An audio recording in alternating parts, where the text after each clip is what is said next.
Assalamualaikum warahmatullahi wabarakatuh. Alhamdulillah nahmaduhu wa nasta'inuhu wa nastaghfiruh wa nu'minu bihi wa natawakkalu alayhi wa na'udzu billahi min shururi anfusina wa min sayyiati a'malina may yahdihillahu fala mudilla lahu wa may yudlil fala hadiya lahu. Asyhadu an la ilaha illallah wahdahu la syarika lahu wa asyhadu anna Muhammadan abduhu wa rasuluhu alladzi la nabiyya ba'da ila yaumil qiyamah. Allahumma shalli wa sallim wa barik ala nabiyyina Muhammadin ibn Abdillah wa ala alihi wa ashabihi wa man wala. Rabbi shrah li sadri wa yassir li amri wahlul 'uqdatam min lisani yafqahu qawli. Rabbana subhanaka la ilma lana illa ma 'allamtana innaka antal 'alimul hakim. Iftah lana abwaaba rahmatika wa sul 'alaina khaza'ina ya dzal jalali wal ikram. Allahumma inna nas'aluka ma 'allamtana fa'tidhu wa la hajati ilayhi wa la tansa ya rabbal alamin. Alhamdulillah, bersyukur senantiasa kita panjatkan kepada Allah Subhanahu wa taala atas limpah nikmat serta rahmat yang Allah berikan kepada diri kita, dimudahkannya langkah kaki kita menuju tempat yang mulia ini, bersama-sama menunaikan perintah Allah Subhanahu wa taala, yaitu salat maghrib dengan berjamaah, dan dengan zikir, dengan doa dan salat ba'diyah. Dan kita akan lanjutkan daripada i'tikaf kita untuk diperpanjang sampai waktu isya. Mudah-mudahan segala kebaikan yang kita lakukan diterima oleh Allah Subhanahu wa taala. Salawat dan salam semoga terlimpah curahkan kepada junjungan kita baginda Nabi Muhammad sallallahu alaihi wasallam, keluarga yang suci, para sahabat yang mulia, dan seluruh para pengikutnya setia sampai akhir zaman nanti. Mudah-mudahan dari masuk golongannya, diakui sebagai umatnya, dan mendapatkan syafaatul uzma nanti yaumil qiyamah. Berjamaah rahmati Allah, akan lanjutkan kajian malam hari ini. Satu makalah yang ke-13, yang ke-23.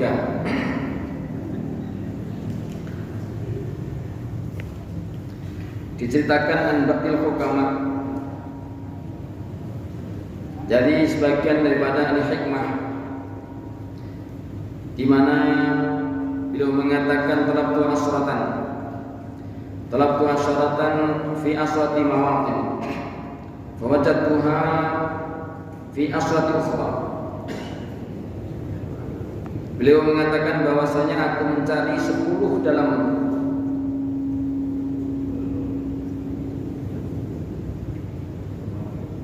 10 tempat. Ternyata aku dapatkan hal itu dalam 10 tempat yang lain. Jadi hikmah ini senantiasa usaha mencari kebaikan demi kebaikan, apa yang bisa untuk mewujudkan daripada sifat yang mulia itu pada diri mereka.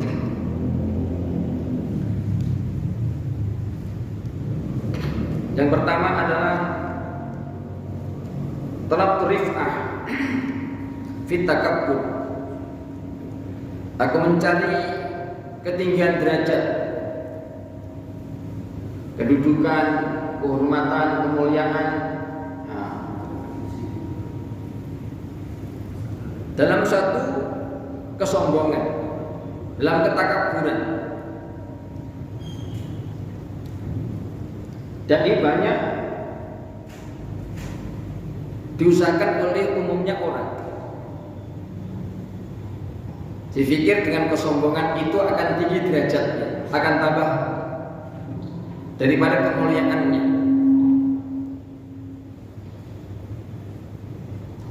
Maka dengan berbagai macam usaha, bagaimana dirinya ini dihormati banyak orang, dimuliakan banyak orang, ya, sampailah dia melakukan suatu kesombongan. Ternyata hal itu tidak didapatkan dengan kesombongan, tidak didapatkan daripada ketinggian derajatnya. Dengan kesombongan tidak didapatkan daripada kemuliaan itu. Justru wajad Tuhan fit tawadu. Kudapatkan kemuliaan itu dalam tawadu, sifat tawadu, gitu ya. Dengan tawadu ini siapa saja maka akan meraih suatu kemuliaan, akan meraih daripada ketinggian derajatnya. Ini dalam tawadu, gitu ya.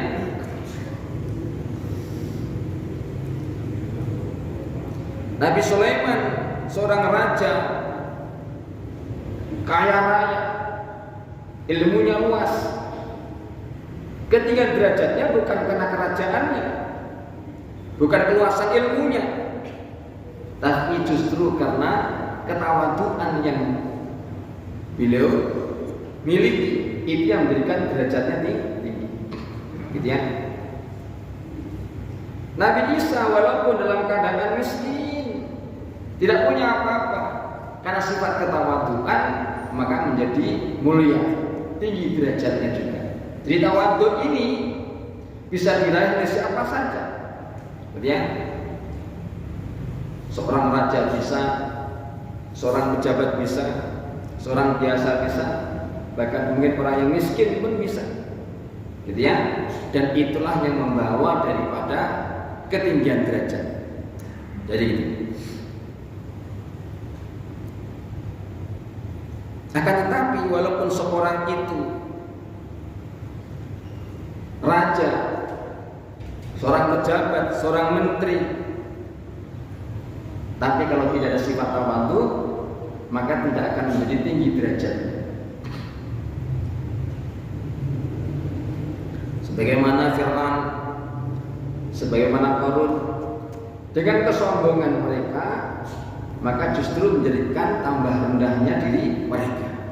Walaupun seorang raja, walaupun seorang yang kaya raya, tapi dengan kesombongannya tidak menjadikan diri mereka tinggi derajatnya, tidak menjadi mulia, gitu ya. Maka Allah Subhanahu wa taala memberikan contoh-contoh di antara para nabi-nabinya itu, ya.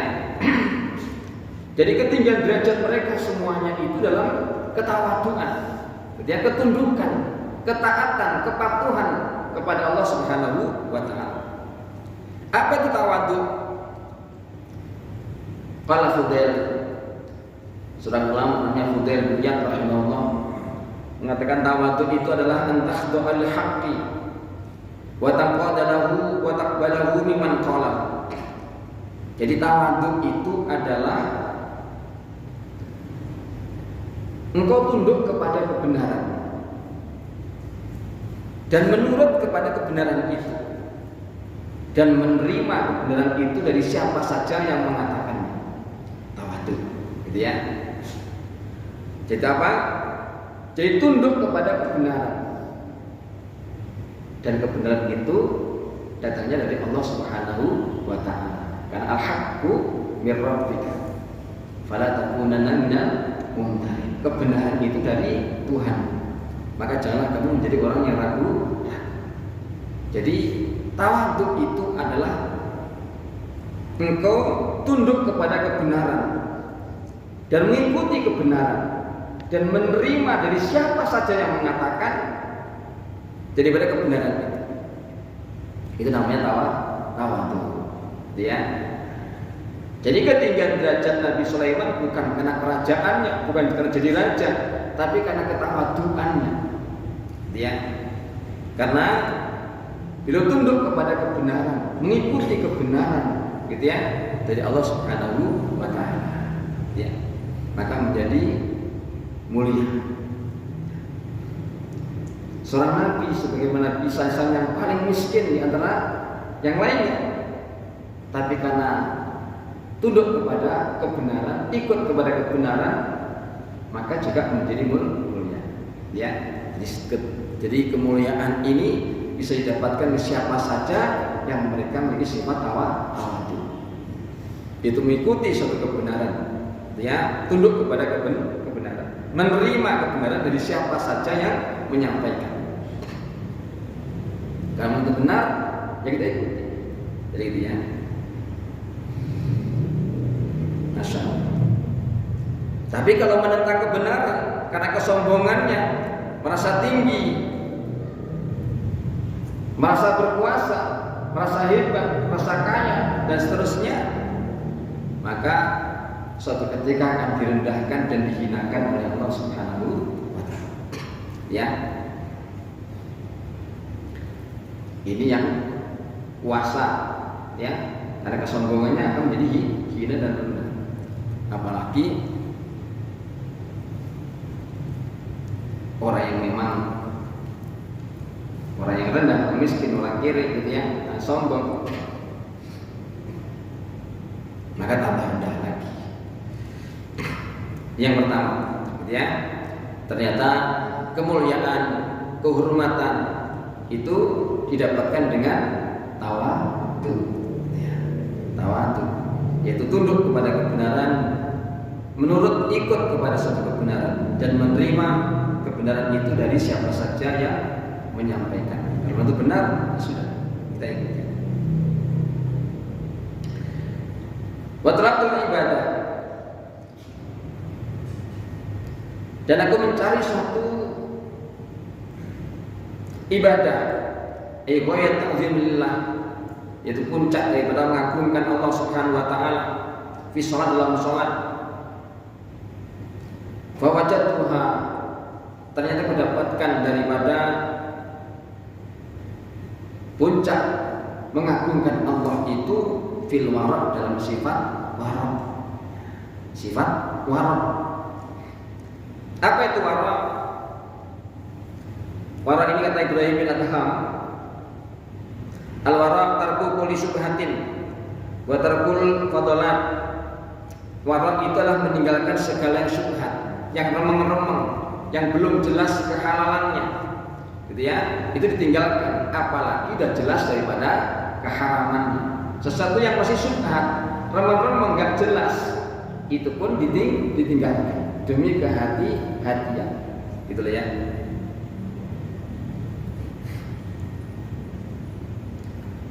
Apalagi jelas kepada keharamannya. Jadi gitu. Dan juga meninggalkan daripada sesuatu yang berlebihan, walaupun halal, halal. Allah berikan kepada kita makan minum, tapi jangan berlebih-lebihan, gitu ya. Kulu wasrabu wala tusrifu, makan minum tapi jangan berlebih-lebihan, walaupun itu halal saja tidak boleh berlebihan. Artinya kita menggunakan daripada apa yang kita miliki ini hendaknya juga tidak berlebih-lebihan, walaupun itu halal. Ya. Ini namanya sifat marah, kemudian menjaga daripada sesuatu yang syubhat.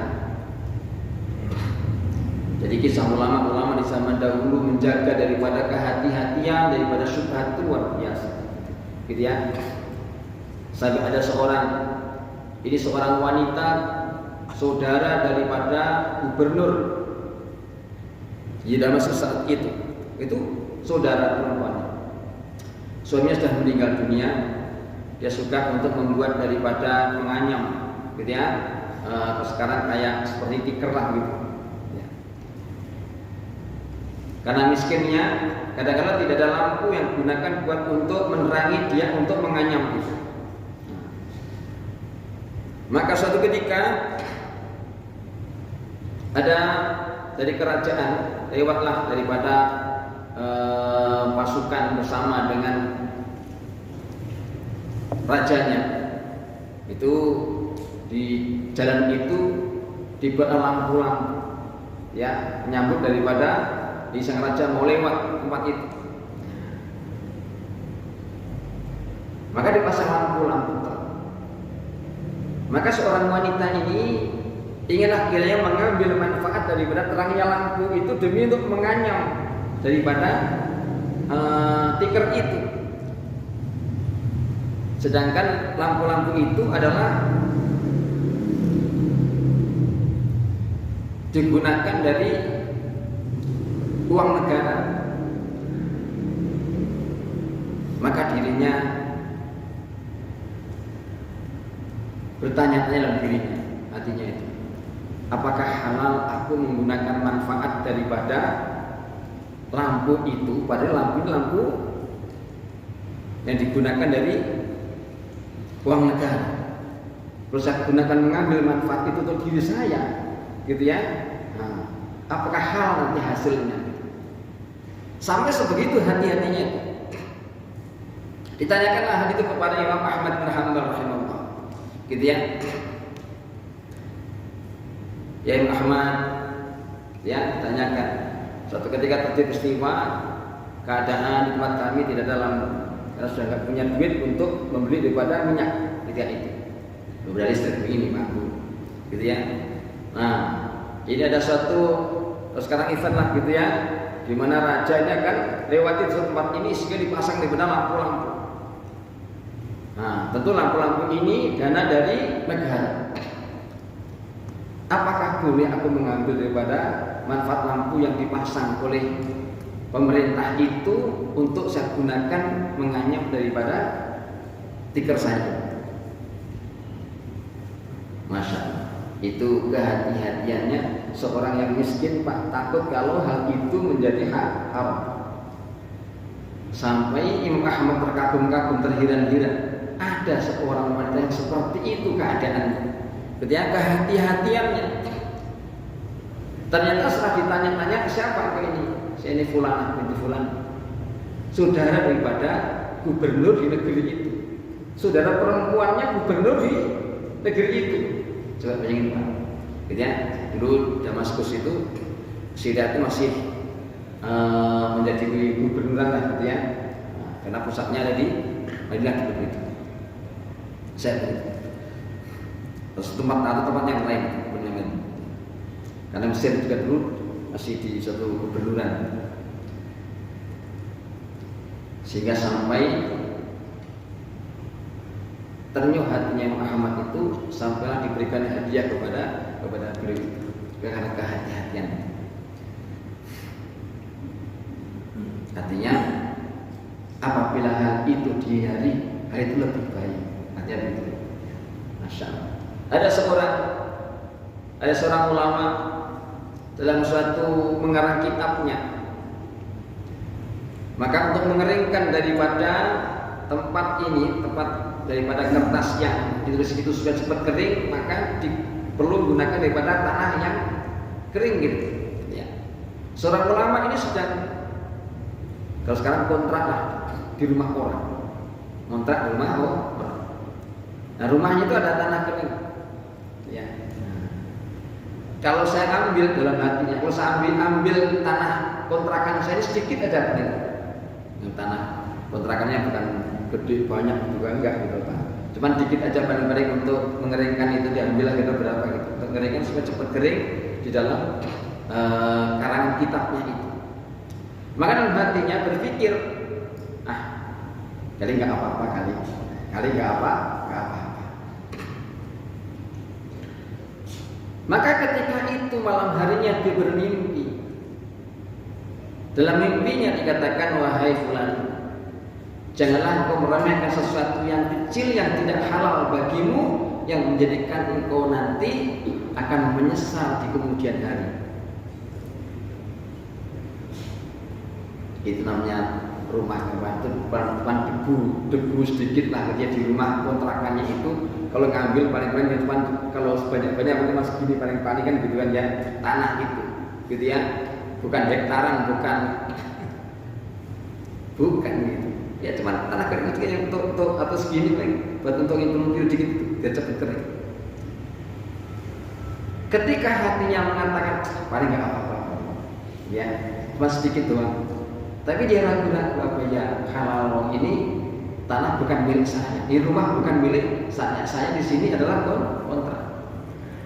Maka di hatinya ini belum dilakukan, ini belum dikerjakan, baru dalam hati pikir seperti itu. Tapi nggak apa-apa, cuma sedikit doang. Gitu. Akhirnya malam itu pun bermimpi seperti itu. Wahai hamba Allah, janganlah engkau menganggap kecil perkara yang tidak halal bagimu, yang menjadikan engkau nanti akan menyesal di kemudian hari. Walaupun cuma sedikit, Pak. Coba kita bayangkan bagaimana kalau yang haram-haram sampai, masya Allah, bisa bayangkan di Indonesia ini, gitu ya. dengan mudahnya menganggap menggampangkan daripada perkara-perkara yang jelas keharamannya. Ini saya kan setengah haram setengah syubhat lah, ini kan dikit doang gitu. Ya. Sampai seperti itu. Kisah daripada orang tua dan riwayatnya dari orang tua Abu Hanifah, ya. Nu'man bin Tsabit, namanya Tsabit. Ada menerangkan kisah itu dari seorang ayah Imam Asy-Syafi'i, namanya Idris. Ada Idris di Imam Syafi'i, namanya Muhammad bin Idris Asy-Syafi'i. Ini Nu'man bin Tsabit, ya. Terangkan dalam satu kisah ini ada menerangkan ini dari Tsabit, ini Idris. Yang dalam itu perjalanan dalam lelah dan juga lapar. Dan satu riwayat menerangkan dari bahwasanya ini ada apel yang jatuh. Karena memang sudah di luar daripada pagar, diambillah dimakan. Ada menerangkan kisah itu delima yang hanyut di suatu sungai karena dia lapar, maka diambil, dimakan.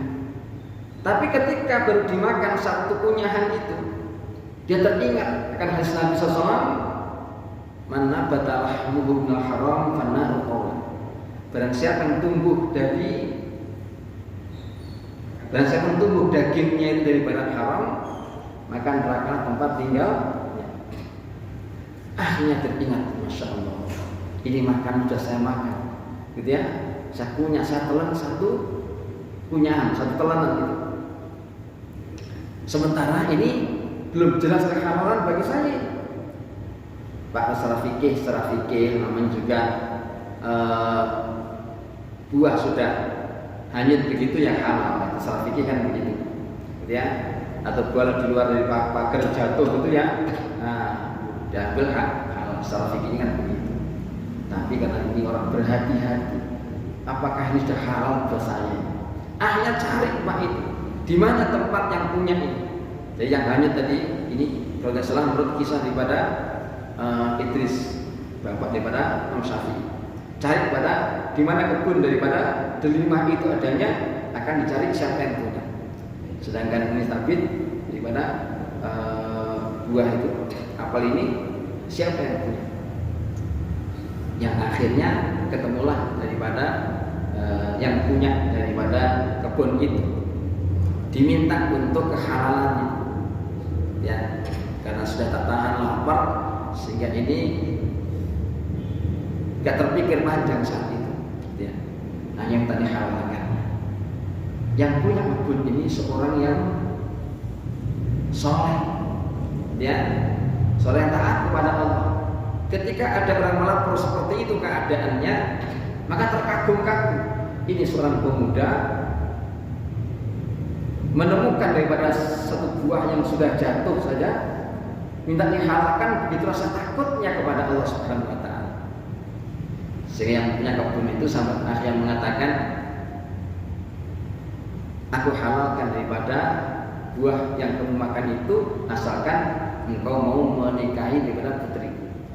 Menikahi putriku. Ya senang ya bingung, nah gitu ya, senang ya bingung. Oh, namanya juga harus menikahi untuk mendapatkan kehalalannya bagaimana? Tapi ketahui bahwa saya putriku itu buta, tuli dan lumpuh, kan begitu. Lumpuh. Tapi dalam hati seorang pemuda ini tak apalah daripada nanti di akhirat menjadikan daripada suatu tuntutan yang berat yang akhirnya masuk neraka, gitu ya. Jadi berani untuk mengambil resiko sampai sebegitu Pak Jodan, gitu ya. Nah, setelah dinikahkan, masuklah kamu dalam kamar sana. Istrimu telah menunggu di kamar. Berjalan dulu Pak, nikah itu istrinya di dalam kamar, bukan dijejer di masjid, bukan, gitu ya. Itu maka awalnya pengen lihat daripada mantan putrinya itu ya. Dulu gitu. Begitu masuk ke kamar, Assalamualaikum, gitu ya, dibuka pintunya, dijawab Waalaikumsalam, dia berdiri, istrinya itu dengan mata yang berbinar-binar, gitu ya, masya Allah dia berdiri tegak, gitu ya. Maka kaget, kata ayahnya tadi, istrinya itu buta, tuli, dan lumpuh. Ini kok matanya berbinar-binar, dia mendengarkan bisa memberikan jawaban dan berdiri menyambut. Lari laki-laki, masya Allah lari. Katakan, wahai ayah, mungkin keliru ayah menikahkan aku dengan putri ayah yang ada di sana, atau mungkin ada yang lainnya mungkin. Dan di sana ini tidak lumpuh, di sana tidak buta dan bisa mendengar. Lalu dikatakan, "Mena, itulah putriku." Ya, putriku. Jadi putriku yang tidak pernah melihat perkara-perkara yang haram, tidak pernah mendengar perkara-perkara yang haram, tidak pernah melangkahkan ke tempat-tempat yang haram. Ya, itulah yang istriku. Jadi asbab pertemuan orang yang soleh dan solehah itulah dalam cerita itu, dalam riwayat itu terlahirlah daripada seorang namanya Muhammad bin Idris Asy-Syafi'i. Dan riwayat yang lain terangkan bahwasanya lahir daripada Nu'man bin Thabit atau Imam Abu Hanifah atau Imam Hanafi tadi. Masya Allah. Sebagaimana juga kisah Abdullah bin Mubarak. Abdullah bin Mubarak, seorang ulama besar di zamannya. Jadi Mubarak ini seorang pemuda itu suruh oleh raja ketika itu untuk menunggu daripada kebun kerajaan. Sangat luas kebunnya itu, berupa daripada kebun delima. Maka Mubarak ini seorang yang amanah, gitu ya, seorang yang amanah, bekerja dengan baik, gitu ya. Bagaimana kebunnya supaya subur, supaya menghasilkan buah-buah yang bagus, ya. Maka suatu ketika bertahun-tahun lah di situ, ya ada 2 tahun lah bekerja di situ. Maka ketika raja datang ke tempat itu, ke kebunnya itu, lihatlah, ini kebun punya raja, ya. Mubarak, daulat Tuanku, ambilkan daripada delima yang manis, yang matang. Ini Mubarak tidak tahu yang model matang itu yang kayak apa, yang manis ini yang modelnya apa. Dibawalah daripada delima itu kepada tuan raja, dibuka, dimakan, masak. Marah rajanya, kamu cari yang manis kan? Dia dimarah-marahi, saya ini raja yang punya daripada kebun ini. Bagaimana kamu berikan kepada saya yang asam? Gitu ya, cari yang lain. Yang kedua lagi juga masih asam, sampai marah-marah 3 kali. Maka dikatakan, kata Mubarak, wahai tuan raja,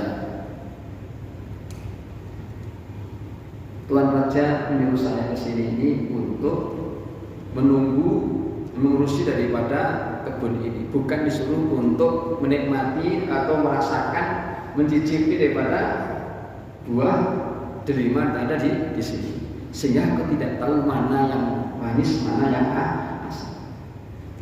Coba Mubarak, jadi selama ini kamu belum pernah merasakan daripada buah delima dari sini? Ya belum tuan raja. Saya tugas di sini, kerja di sini ini untuk menjaga daripada kebun ini, ya. Maka terhira-hira, gitu ya.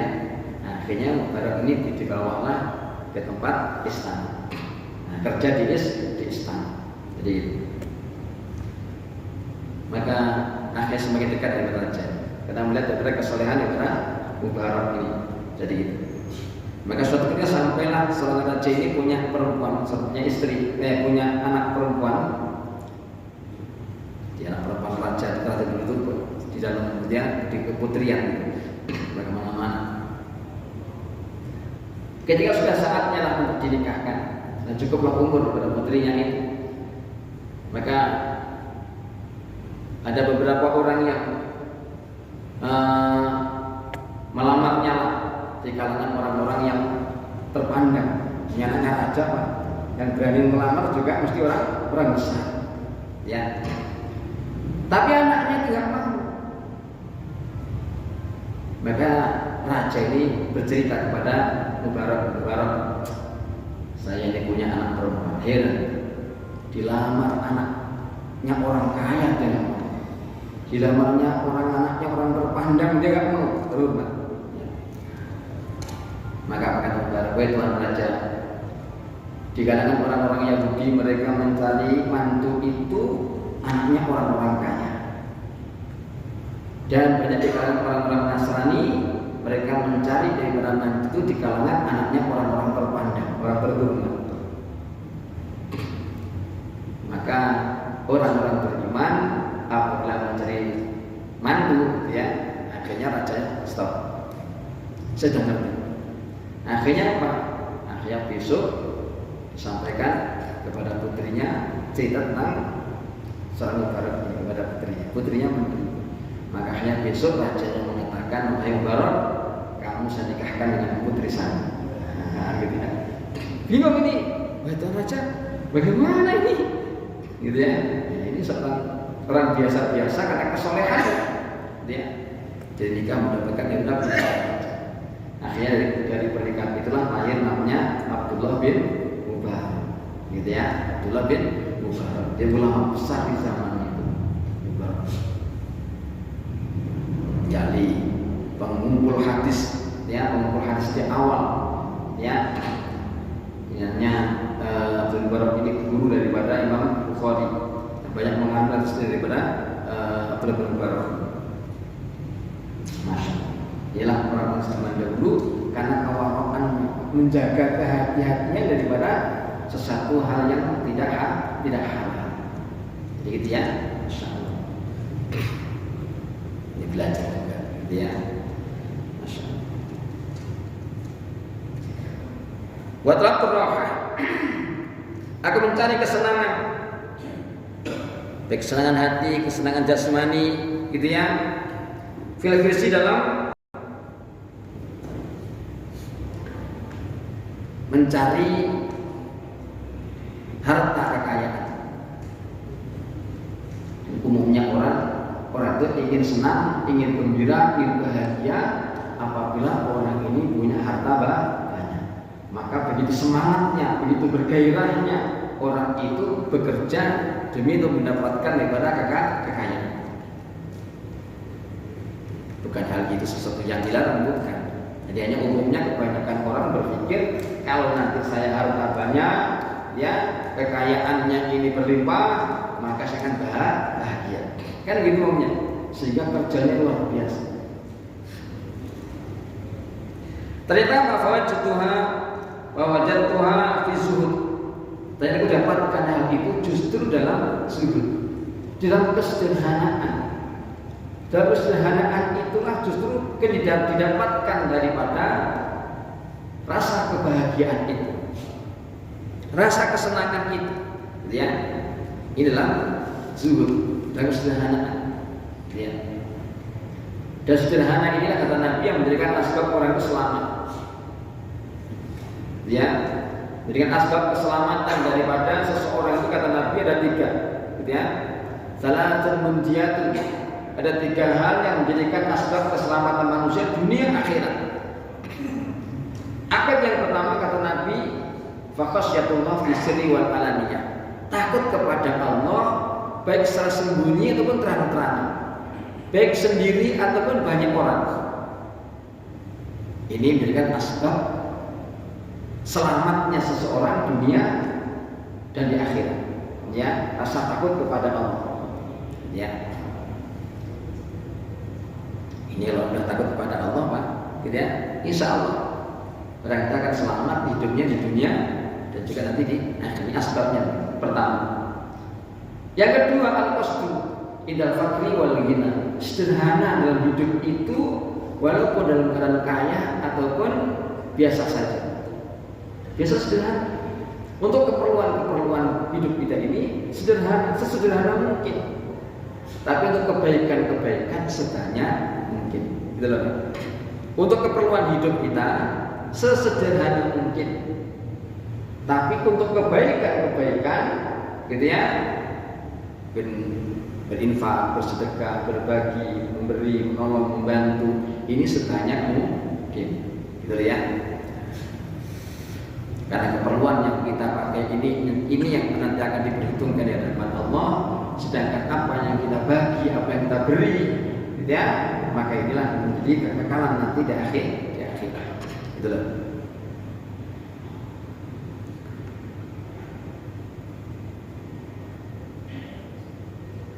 Jadi satu kisah yang terkenal, sahabat Utsman bin Affan radhiyallahu anhu, seorang sahabat yang kaya.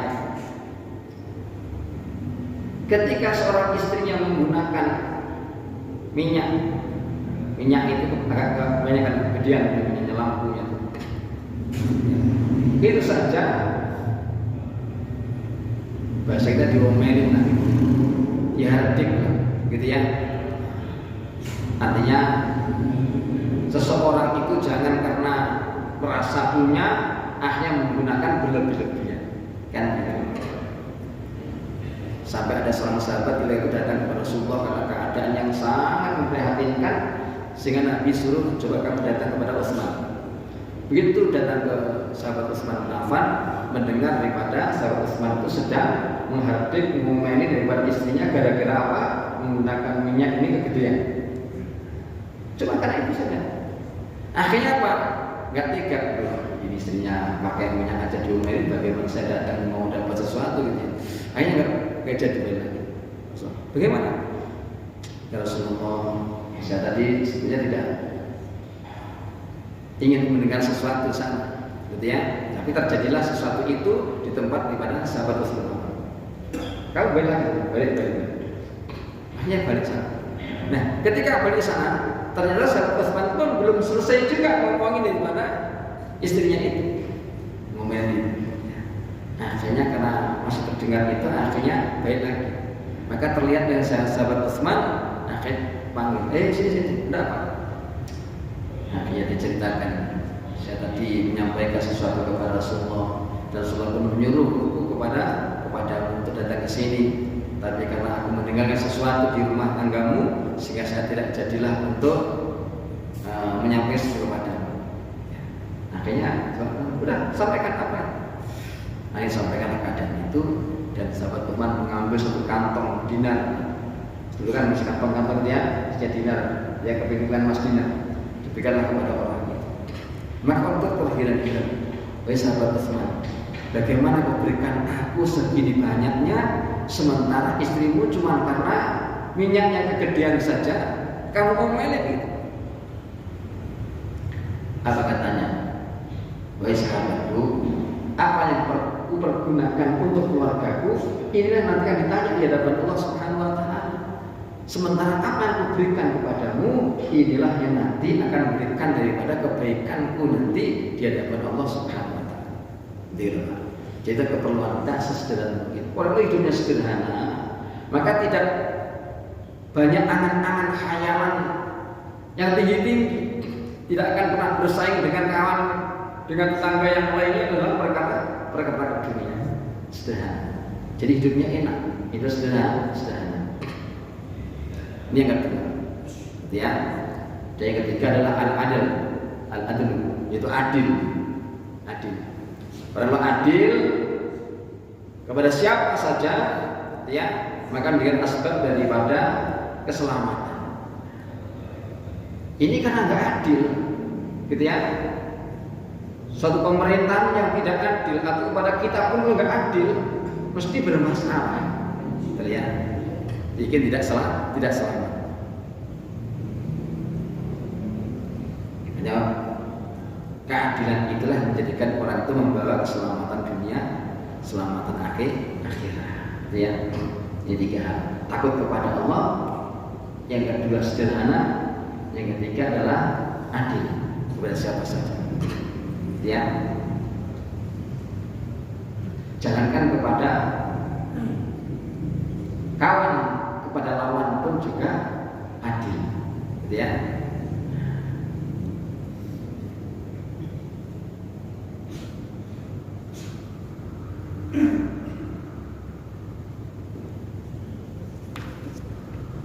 Ini sederhana, gitu ya.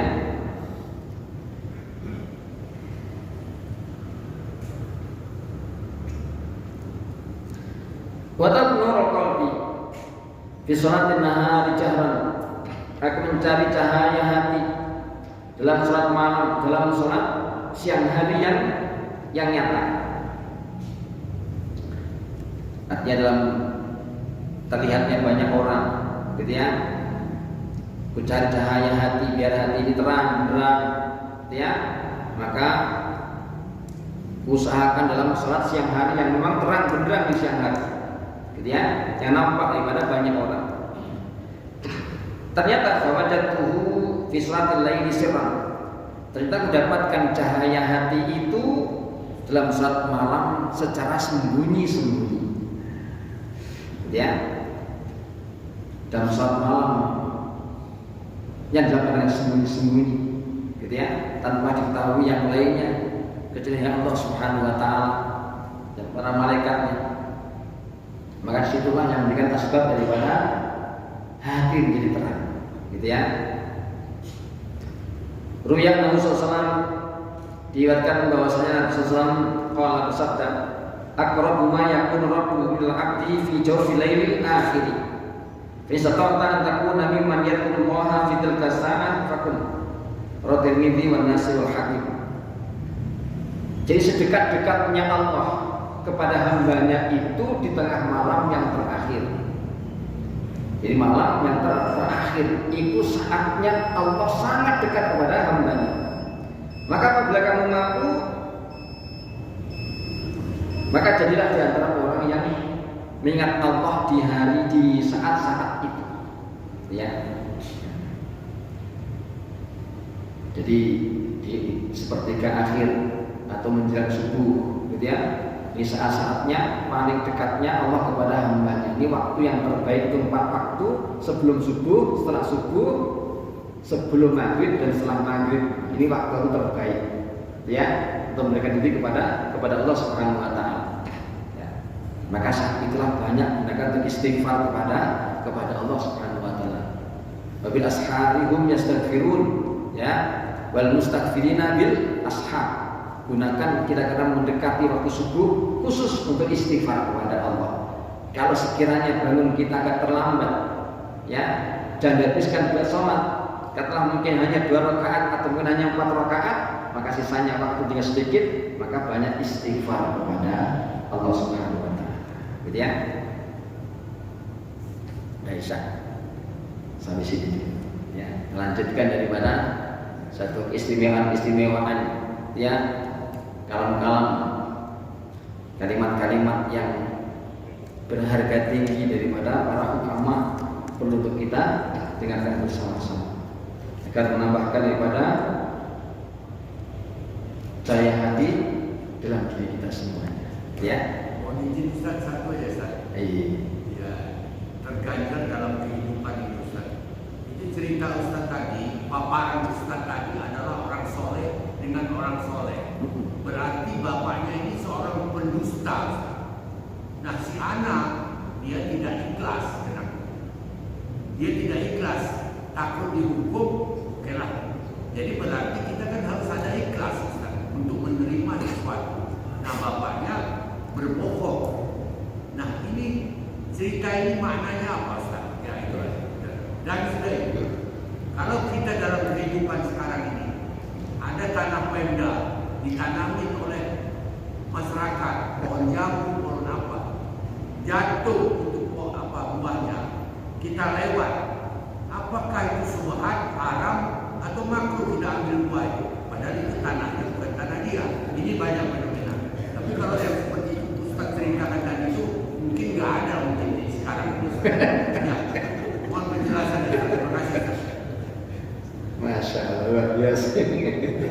Dia seorang ayah ini, seorang laki-laki ini, ya, bukan berdusta, tapi memuji sejauh mana kesolehan daripada seorang pemuda itu, gitu ya. Apakah benar-benar dia seorang soleh dan ketemu seorang pemuda yang soleh juga, akan memuji kesolehan daripada seorang pemuda itu sampai seberapa dia itu menunjukkan daripada rasa takutnya kepada Allah Subhanahu wa taala sehingga sampai dia mengorbankan dirinya berani untuk mengambil risiko menikahi dengan seorang wanita walaupun nampaknya umumnya orang tidak mau. Oh, namanya lumpuh, tuli dan buta, tapi demi selamatnya kehidupan nanti di akhirat dia mengambil risiko tidak apa-apa. Gitu ya. Jadi gitu. Ini orang soleh bukan bohong, tapi mengusik diri daripada pemuda ini karena untuk menjadikan sebagai mantunya. Gitu ya. Adapun sebentar. Adapun daripada tanah Pemda, tanah negara, tanah apa dan seterusnya itu Pak. Kalau sekarang ini jangankan tanah Pemda tanah ini, gitu ya. Nah, sekarang sudah banyak berebut di mana-mana, gitu ya. Yang jelas sekarang aja banyak diperebutkan, apalagi yang ngomong-ngomong, ya Pak. Nah, gitu ya. Masya Allah. Maka kita sekarang belajar untuk hati untuk kita semuanya, gitu ya. Fenomena sekarang yang luar biasa menakutkan, gitu ya, mengkhawatirkan, gitu ya. Jangankan cuma buahnya Pak, tanahnya juga digarap, gitu ya. Bukan tanahnya lagi, sampai duitnya rakyat pun juga diambil, kan begitu, gitu ya.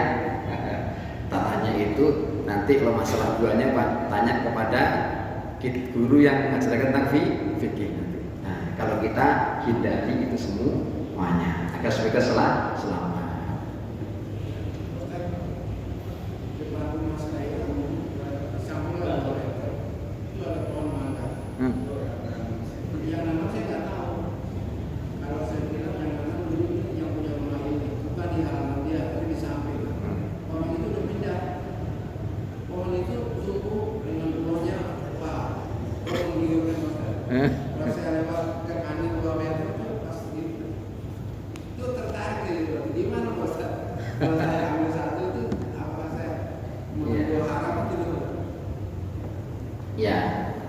Kalau kita ikut belajar kepada orang soleh tadi, orang soleh Pak ini kita dia orang soleh yang sudah kepepet laparnya saja sampai dia takut untuk mengambilnya, gitu ya.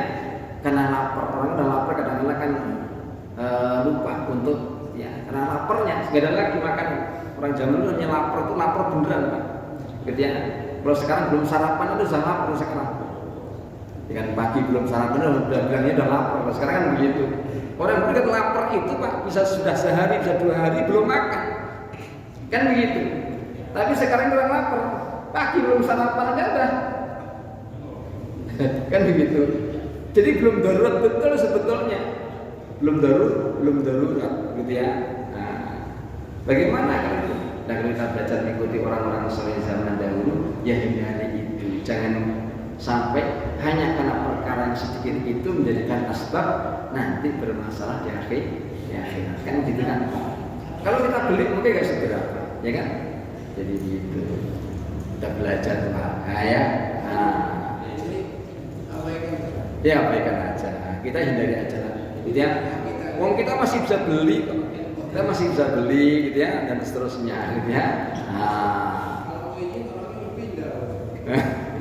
Ya kalau mau dikalahkan tak pada orang yang mudah itu di mana orangnya itu. Ya, supaya selamat. Gitu ya. Jadi gitu. Insya Allah kita lanjutkan nanti minggu depan gitu ya. Boleh saya akan tanya. Subhanallah wa bihamdihi asyhadu an la ilaha illa anta astaghfiruka wa atubu ilaik. Assalamualaikum warahmatullahi wabarakatuh.